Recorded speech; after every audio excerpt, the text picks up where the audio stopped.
L'épisode d'aujourd'hui commence plutôt bien puisque j'ai touché un airdrop avec le portefeuille de la chaîne YouTube. C'est l'airdrop d'Amnis Finance, le plus gros protocole de liquid staking sur Aptos. Si jamais vous avez fait des carabistouilles sur cette blockchain, que vous avez utilisé un petit peu le ST Aptos sur la DeFi, allez voir dans le doute si vous êtes éligible. Ça vous coûte pas grand chose de connecter votre portefeuille pour voir ça. Pour ma part, j'ai reçu 2387 tokens que j'ai tout de suite dumpé.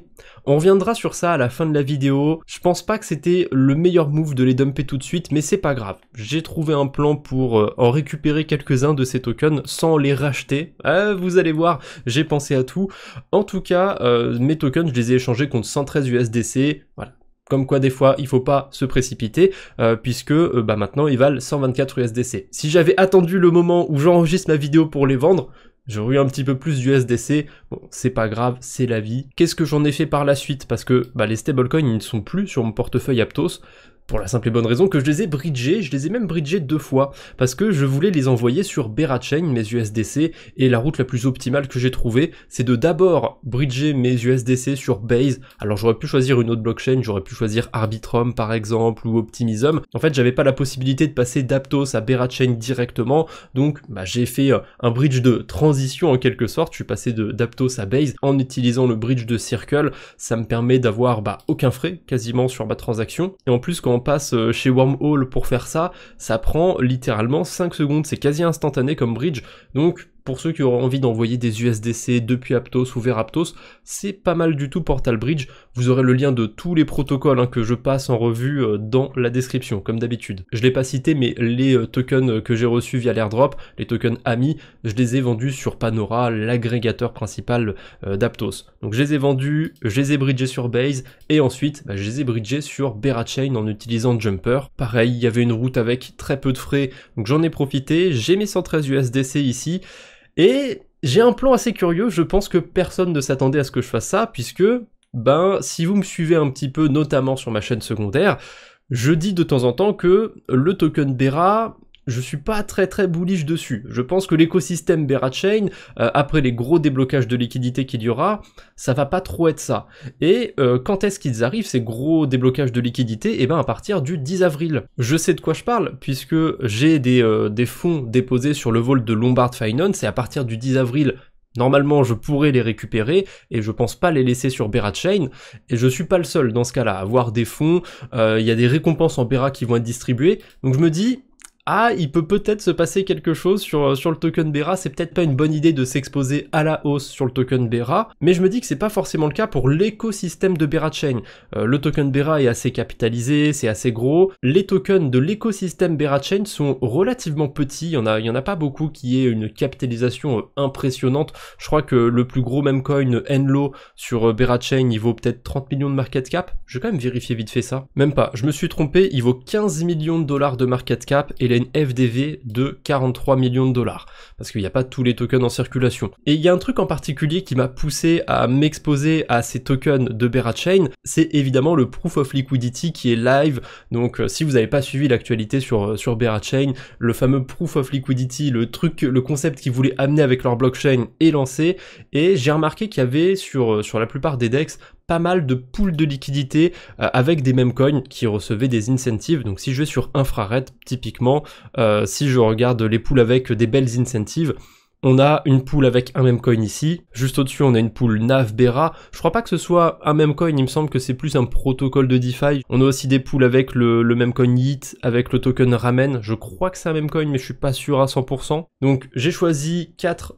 tokens de l'écosystème Berachain, et je me suis dit que mon airdrop Amnis, j'allais l'investir sur ces tokens sur Berachain. Alors, j'ai pas prévu de rester très longtemps dessus, je pense que je vais rester 1 mois grand maximum sur l'écosystème Berachain, enfin sur ces mêmes coins plutôt, parce qu'il y a des trucs sympathiques à farmer sur Berachain, et j'en reparlerai aussi sur la chaîne secondaire. J'ai prévu de faire une vidéo sur ça, ne vous en faites pas, pour ceux que ça intéresse. Bref, assez tergiversé, vous avez compris ce que je vais faire, donc je vais convertir mes USDC, j'ai déjà tout préparé sur mon tableur. Si je vais dans mon onglet shitcoin, j'avais déjà fait des carabistouilles sur Aptos, sur Sui, ça s'était plus ou moins bien passé, sur Solana c'était pas terrible, et là je me dis allez, pourquoi pas tenter sur Berachain. Donc il y a 4 tokens qui m'intéressent, le YIT, le BM, le Ramen et le Enlo.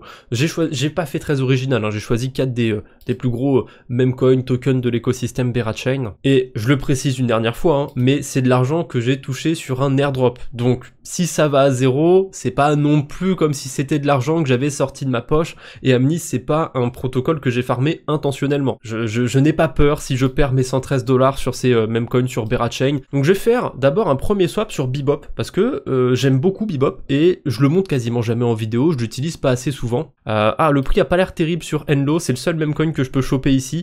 Je vais regarder la différence avec Jumper. Là, je reçois 56 800 tokens. Ouais, 56 260, non, il y a un trop gros écart pour que je passe sur Bebop. C'est dommage, j'aurais bien aimé faire une petite transaction dessus, mais peut-être une autre fois. Je vais plutôt prioriser Jumper. D'ailleurs, j'ai assez peu confiance envers l'agrégateur OpenOcean, donc je vais plutôt utiliser soit KyberSwap, soit Liffy. Alors, bon, dans le doute, comme Jumper, ils ont pas encore de token, j'ai un retour un chouïa moins bien sur leur agrégateur, mais je vais prioriser leur agrégateur. Ouais, sait-on jamais, ça peut peut-être faire la différence, et tant qu'à faire, je vais approuver tous mes USDC d'un coup, puisque je vais échanger tous mes USDC sur Jumper. Donc comme ça me permet de limiter un peu mes transactions, je fais une seule approbation au lieu d'en faire une pour chaque même coin que je vais acheter. Et hop, la première transaction, donc je vais recevoir à peu près 57 000 tokens Enlo. On verra si c'était une bonne affaire ou pas. Et je crois que j'ai pas donné la temporalité de mes carabistouilles, mais les premiers volts, j'en ai parlé du coup sur Lombard et compagnie, les liquidités se débloquent le 10 avril, mais juste avant le lancement de Berachain, il y a eu un programme qui s'appelait Boyco, il y a eu 500 millions de dollars de TVL sur Boyco. Donc c'est pas non plus énorme, mais c'est de l'argent qui est bloqué pour l'instant, qui est pris un petit peu en otage, j'aime bien cette expression, et je pense que c'est autour de cette temporalité-là, autour du déblocage sur Boyco, que je vais me barrer pas me barrer de l'écosystème Berachain, mais vendre ces mêmes coins. Je vais les vendre avant les déblocages de Boyco, donc avant le début du mois de mai, je pense, ou au plus tard, les premiers jours du mois de mai. Alors là, j'ai pas de chance sur Berachain, mes swaps ne sont toujours pas passés parce que les frais de transaction viennent d'augmenter. C'est comme sur Arbitrum, sur Base, sur Ethereum. On peut pas faire un nombre infini de transactions par seconde sur Berachain, et quand il y a un petit peu plus de monde qui a envie d'interagir en même temps, et ben il y a ce système d'enchères qui se met en place, et on doit payer plus cher pour faire passer ces transactions. Donc j'ai accéléré mon premier swap, il est pas passé, parce que forcément, quand on veut faire un swap, quand on veut échanger un token, il faut le faire assez rapidement. Parce que si on laisse passer du temps, sa valeur elle peut bouger, et si sa valeur elle bouge de trop, eh bien le swap n'est plus valable. Donc tant pis, je vais le refaire, je vais le réeffectuer pour le même coin Enlo. Ok, donc les deux swaps ont fail, c'est pas grave, je vais recommencer. Il doit se passer un truc sur Berachain là pour que d'un coup il y ait de l'activité. Il y a peut-être un projet qui s'est lancé, j'en sais rien, un airdrop qui est tombé, c'est possible. Et c'est arrivé pile au moment où j'enregistre ma vidéo, comme par hasard. Bon, j'ai essayé de passer mon swap avec des frais plus élevés. Ok, cette fois-ci c'est passé du premier coup. Je vais maintenant refaire mon swap pour le même coin YIT. Bon, c'est les aléas du direct, ça arrive. Hop, sur BM, je vais mettre 28 USDC, et je reste sur l'agrégateur de Jumper, même si c'est pas le meilleur retour, je sais pas, j'ai envie de le prioriser un petit peu. Et le dernier même coin qui m'intéresse, Ramen, pareil, je reste sur l'agrégateur de Jumper. Ok, j'ai tout noté sur mon tableur, donc j'ai acheté du YIT, du BM, du Ramen, du Enlo. Je vais pas y toucher pendant 2-3 semaines, peut-être un mois maximum, parce que c'est la temporalité que j'ai envie de jouer autour de Berachain. J'avais envie de tenter un truc supplémentaire, en fait j'avais envie de faire double jeu sur Berachain. Mon plan de base, c'était bien de m'exposer avec ces mêmes coins, avec l'airdrop que j'ai récupéré, mais à côté je voulais faire un petit short sur Bera pour équilibrer la balance. Sauf que Bon, Hyperliquid, il y a eu un petit souci ces derniers jours, ça baisse quand même un petit peu ma confiance envers le protocole, mais de toute façon c'est pas ça qui m'a refroidi le plus. Ce qui m'a refroidi, c'est les fundings sur Bera. Si j'ouvre un short, je vais avoir un taux annualisé dans le négatif, je vais devoir payer pour tenir mon short, parce qu'il y a beaucoup plus de positions à la baisse qu'à la hausse sur Hyperliquid avec le token Bera Chain. Voilà, moins 266% APR, c'est pas terrible du tout, donc ça m'a dissuadé un petit peu de faire cette stratégie double jeu, où je parie sur l'écosystème de Bera Chain, et en même temps où je short Bera. Bon, c'est pas grave, peut-être que je changerai d'avis, peut-être que je finirai par shorter Bera. Et je viens de me rendre compte d'un truc d'ailleurs sur Hyperliquid, c'est que les tokens de TimeSwap, j'ai oublié d'aller les dumper, je les ai toujours pas vendus, et le truc ne s'est pas du tout apprécié depuis, puisque... Voilà le graphique du token de TimeSwap. Bon bah mon souci sur TimeSwap, c'est que au début je me suis dit non, je vais pas vendre mes tokens parce que j'aime bien le protocole. Ouais, mais si j'étais honnête avec moi-même, ok, le protocole est sympa, j'ai fait des stratégies cool dessus, mais personne ne l'utilise. Personne n'utilise TimeSwap. C'était voué en fait à finir comme ça pour TimeSwap. Et du coup, j'avais un airdrop qui peut-être valait pas grand chose au début, hein. Ça valait le triple, ça valait 15-20$. Bon, là, c'est descendu à 7$, c'est vraiment lamentable.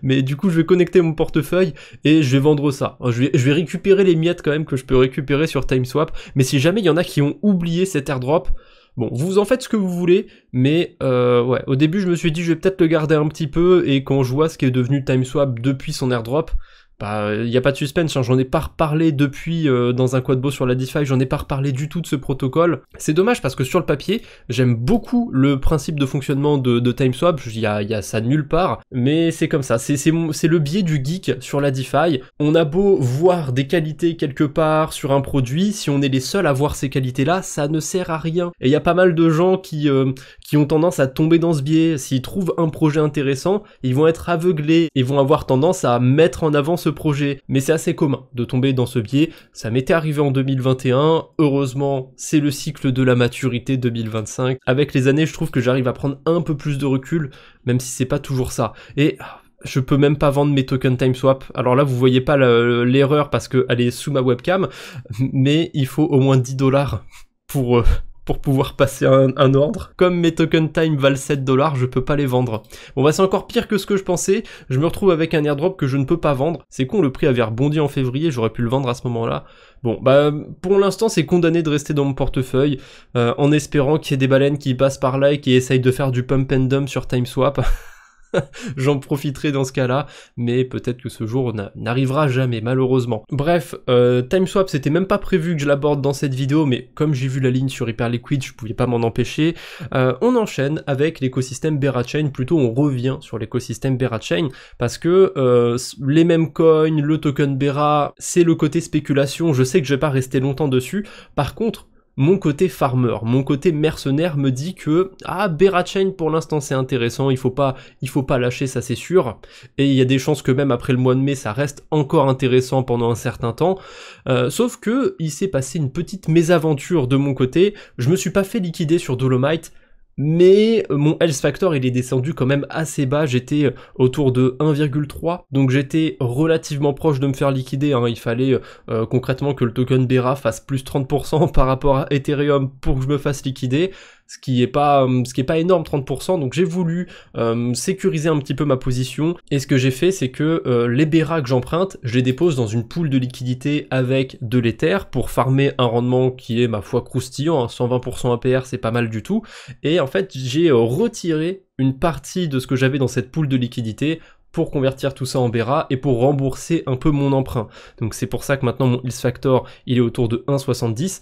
C'est pas optimal, je serais plus à l'aise avec un hit factor à 1,80 voire 2, mais là mon hit factor il est pas assez bas pour que je me dise que il faut que j'aille repiocher dans ma pool de liquidité pour baisser ma position. J'attendrai qu'il descende peut-être à 1,5 voire en dessous. Pour l'instant je laisse ma position comme elle est, et truc de fou, j'emprunte des tokens Bera à 130% APR. Ce qui s'est passé sur Dolomite, c'est qu'ils ont augmenté le maximum de tokens Bera empruntables. Avant, c'était bloqué à 4 millions. Maintenant, ils ont augmenté ça à 5 millions. Sauf que le petit souci, c'est qu'il n'y a pas plus de tokens Bera qui ont été déposés sur le protocole.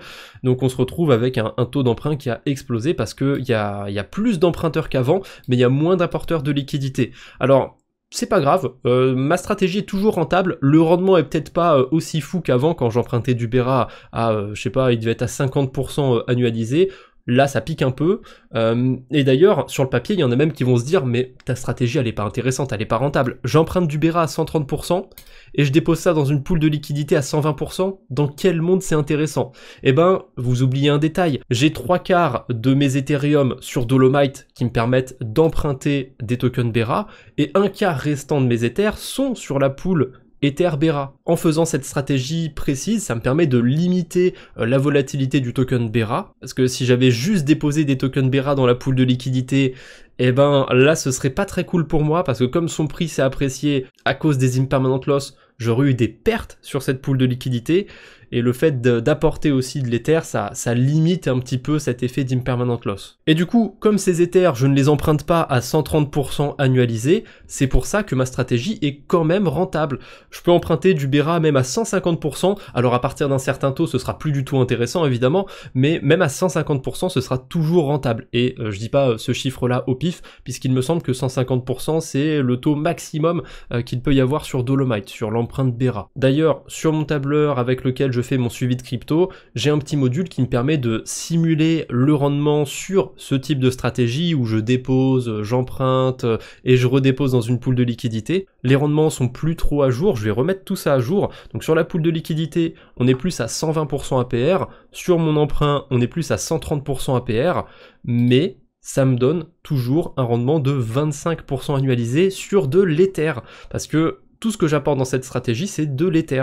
Si jamais j'avais emprunté les tokens Bera pour les mettre sur une pool de liquidité avec que du Bera, donc si je vais vite fait sur Infrared, qu'est-ce qu'on a? On a la pool Bera IBERA, on a aussi la pool Bera IBGT, celle-ci elle paye à 217% APR, et je vais faire une petite simulation. Ah là, il y a des chances que cette pool elle soit plus intéressante. Ouais, là ça me donnerait 33% d'intérêt sur de l'Ether.